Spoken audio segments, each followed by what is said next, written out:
You know, something I think that you know about me and most people know about me is I love to live my life in a posture of service to other people. And it's always amazing to me how many different situations are put before you every day and put before so many people that they never recognize that this is an opportunity to serve or an opportunity to affect a life, an opportunity to change a life. I think many people spend their lives wondering, what is my place? How do I help? And I think those opportunities are given to us, you know, daily. And it's just whether or not we recognize those opportunities. And one of those examples that I would give for that was I was in Salt Lake City with my daughter and my son and my wife. And this is back, this has to be probably 8 years ago, I'm going to say. My daughter was probably 4. My son was about 3 years of age.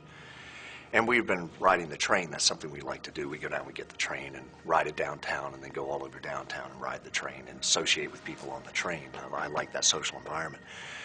And we had gotten off on 400 South up by the library, and there's a Burger King across from the library there.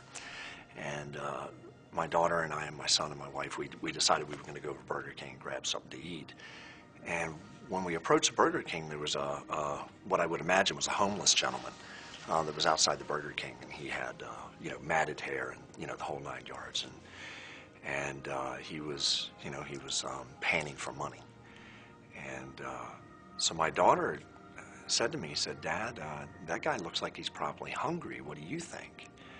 And I said, well, yeah, I bet he is. And she goes, well, can we feed him? And I said, well, why don't you go ask him if he's hungry, if he wants some food?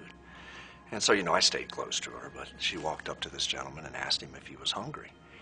And he said, yeah, he was. And he said, and my daughter at 4 years of age said, well, my family, we'd like to feed you.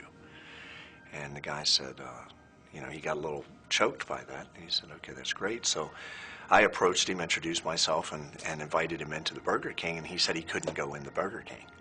And I said, well, why is that? And he said, well, they've thrown me out, because it's winter time and I keep going in there. And I said, well, you're my guest now, so they're not going to throw you out.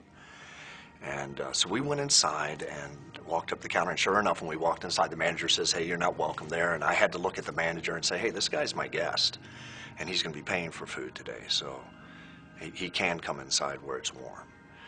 And so we walked up to the counter, and I remember the guy, when I said, go ahead and order something, I remember the guy ordered a cup of coffee.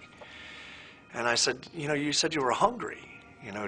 This is an opportunity for you. It doesn't order one of everything on the menu if that's what you want. And, he ended up with, 2 Junior Whoppers and a coffee and a couple orders of fries and I think it was an apple turnover or something like that. And we sat there and we just talked, and you could see how his mood lightened through that conversation with my wife and my children and myself.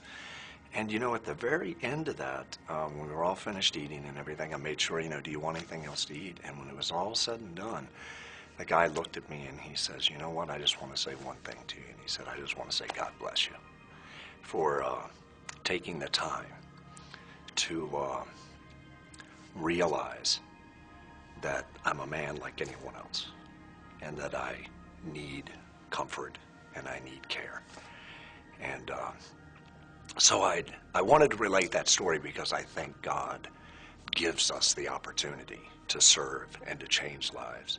And it's usually in the most inconsequential moments that we affect the greatest change.